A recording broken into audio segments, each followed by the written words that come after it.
from the Holy Gospel according to Matthew. Jesus said to his disciples, "As it was in the day of Noah, so it will be at the coming of the Son of Man." Those days before the flood, they were eating and drinking, marrying and giving in marriage, up to the day that Noah entered the ark. They did not know until the flood came and carried them off away. So will it be also at the coming of the Son of Man. 2 men will be out in the field, one will be taken, one will be left. 2 women will be grinding at the mill, one will be taken, and one will be left. Therefore, stay awake, for you do not know on which day your Lord will come. Be sure of this, if the master of the house had known the hour of night when the thief was coming, he would have stayed awake and not let his house be broken into. So too you also must be prepared, for at the hour you do not expect, the Son of Man will come. The Gospel of the Lord. Praise to you, Lord Jesus Christ.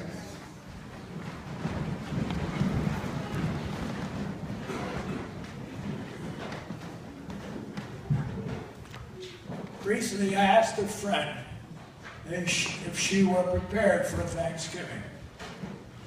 Are you prepared for the unexpected guests? She said, "It won't be you, Father." Are you prepared for the unexpected? Are you waiting for the unexpected? And are you really prepared for Thanksgiving? And she smiled and said, "Yes, I've got all the turkey ready, the soup's on. Everything really is ready. The dinner and all the things that go along with dinner are prepared. I'm really ready for the unexpected. My in-laws may come up." And I said, "Is it I?" She said, "No, it's..." And she said, "Well, who is it, Father?" I said, "It's Jesus, who is the unexpected person to come at Thanksgiving and at Christmas." You know, when you're in high school, when you have a test, you are prepared for the tricky questions that may come in. Those questions that if you don't prepare for, you're going to get a 0 or an F on the test. So you're smart. You prepare for the unexpected coming of a test on a Friday or whenever they give those secret tests that show up. Yes, unless you're prepared, that test fails.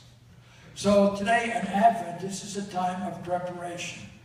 A preparation to stay awake for the unexpected coming of Christ into our life. Yes, and he comes at the end of the world. He comes unexpectedly to you at death, like to Christine, who I buried yesterday, and Rita, that I saw in the hospital, and I didn't expect her to die. And because of smoking, she passed away, unexpectedly. Yes, are we talking about the unexpected end of the world? Are we talking about my unexpected ending and yours? Because you don't know the day or the hour or how it's going to happen. Like someone told me that their parents were killed in Florida in a car accident, unexpectedly, just before Mass. Or are we talking about the unexpected coming of Jesus? Jesus already has come in the Eucharist, in confession, in the sacraments, where 2 or 3 are gathered together. He is coming today, and he will come at the end of the world. But the one we're emphasizing during Advent is Christ coming to us at Christmas. Yes, what is that special coming, the unexpected coming of the Lord? Right, it is coming in the midst of our daily life, in the daily circumstances of Christ. Christ already has come, is coming, and will come in the daily, ordinary circumstances of our life. Advent is the reason for the season to realize that Christ's final coming will come, but he already has come in the circumstances of your life. And through these 4 weeks of Advent, we are either a tourist or we are a pilgrim. A tourist is one who sits in a car and watches all the things go by. Like somebody said they went to New York this week. So they just, as a tourist, so they looked at the window and saw everything. And they were not involved with it at all because they're just there to look. And a lot of people, Advent is nothing else than a tourist ride of 4 weeks. So you just walk through or ride through Advent, and really it doesn't affect you. But Advent is a time to become a pilgrim. Not a pilgrim to Lourdes or Fatima, to Medjugorje. Not a pilgrimage to one of those places, Mary at Lourdes, Mary at Fatima, Mary at Medjugorje, Mary at Guadalupe in Mexico. No, when you go on a pilgrimage there, I remember I went on too when I had cancer. I went to get washed in the water of Lourdes. That pilgrimage had a special meaning. I went for a purpose to pray in thanksgiving for the operation I had in cancer. I lost my kidney. When we go on a pilgrimage, our lives are centered on a purpose. That purpose is praying for a special intention, to find Christ or Mary at that special place. But Christ's special place and Mary's place is at the altar.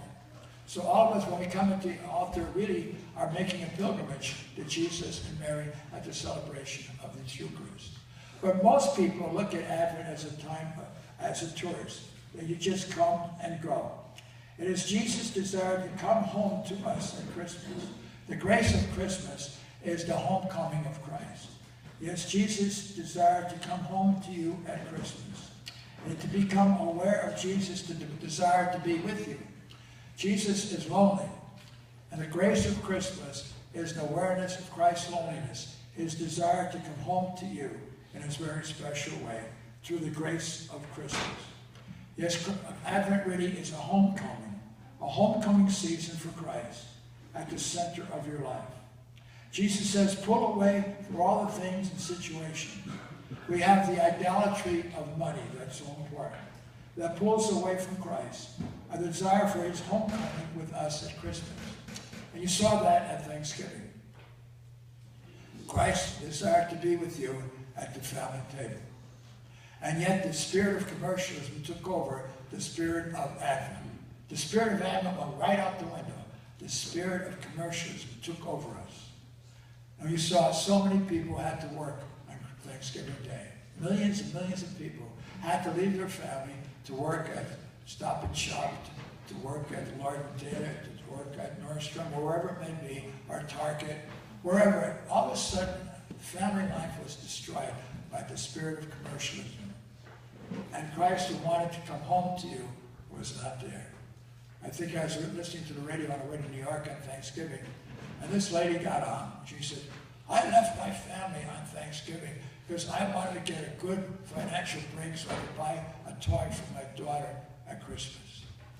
You think the daughter would rather have mommy home for Thanksgiving than living and giving into the spirit of commercialism and go shopping to save a couple of dollars to buy a toy for Christmas?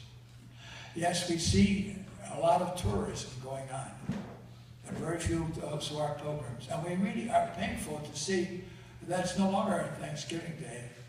It's a sad day for so many people who work or those who give up their family so they can be the first in line at Target. Yes, we look at the spirit of Christmas, but Christ is waiting right here, right now. He's calling us to overcome that spirit of commercialism in our life. But as we go through our life, our selfish work, we live and we ask the question, who is longing to come home? Who is really longing to come home? Are you waiting for Christmas during these 4 weeks? We ask you to take a straw that represents your prayer life during Advent. You're looking at the calendar of Advent, to reach out on a giving tree, to come to one of our speakers, Father Lyons, this Thursday, and come to confession to find Christ and meet Christ in the confessional. Yes, when we look at the 4 weeks of Advent, that straw has a little meaning, because Jesus is longing for us to be with us. He's really longing, and he's homesick for us. And if we make that pilgrimage during Advent, then Christ desired of longing to be with you, because he's homesick to be at the center of your soul. We've got so many distractions. And yet Christ is longing, and really longing to come home to your soul. I'll give you a concrete example. I went down to see my brother in Long Island. It's about a 3-hour ride. And my brother's got dementia. He's completely out of it. We're having Thanksgiving dinner, and he was taking the salt shaker and the pepper, and he thought it was food to eat. So he's completely out of it. Well, there was a moment I sat in front of him for 3 hours and looked at him. I talked to him. I put my arms around him, and I talked to him, and something broke. I said, well, who's my cousin? I forgot her name. And he held out Wesley, which was the name of the family. But his wife also has got dementia, and she's almost as out of it.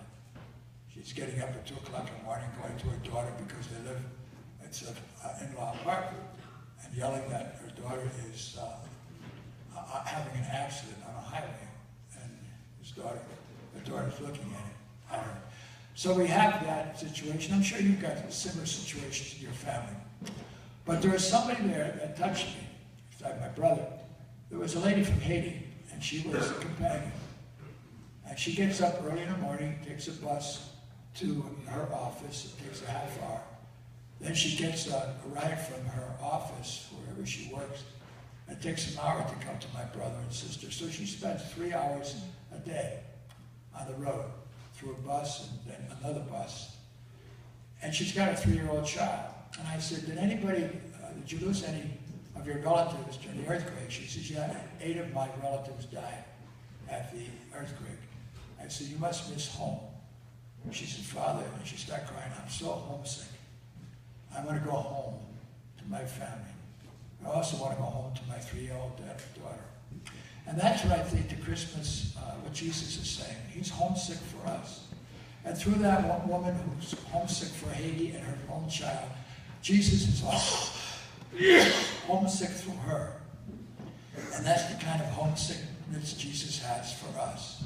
He really is homesick. And the grace of Christmas is to be conscious of the fact of God being homesick for us to come at the center of our souls. He already has come in the Eucharist. He already will come at reconciliation.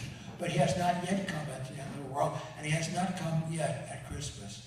The grace of Christmas is to become aware of the fact that Jesus really, really is homesick for you.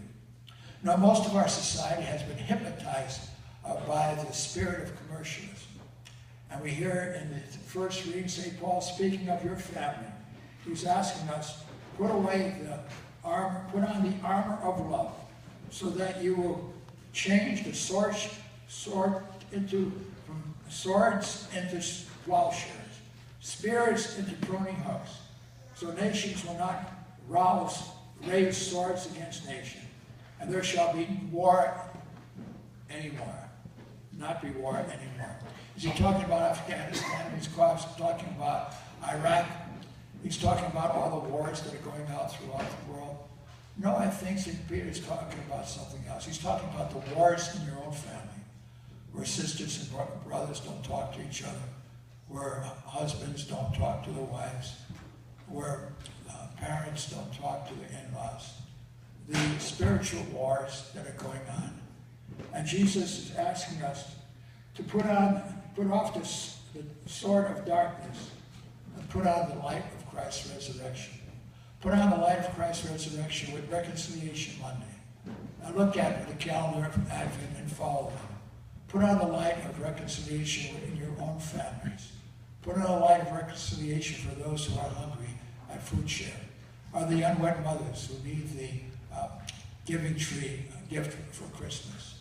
Yes, we look around and we see that God comes to us unexpected ways. He comes to us at Thanksgiving. He comes to us in reconciliation. He comes to us unexpectedly in the Eucharist. He comes to us with the woman who's hungry. He came to me yesterday to an old friend of mine who's been in jail for 20 years and has never lived in a house.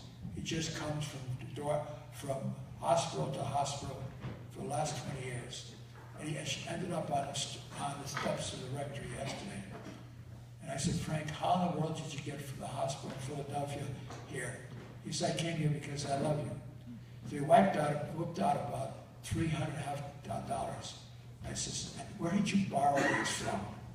And he smiled. He said, no, I just go from bank to bank, and I get $50 bills, and some of them are silver, so they're worth more, and I want to give you some for Christmas. Yes, God comes to us in unexpected ways. And a homeless man who has no home becomes home for Christmas.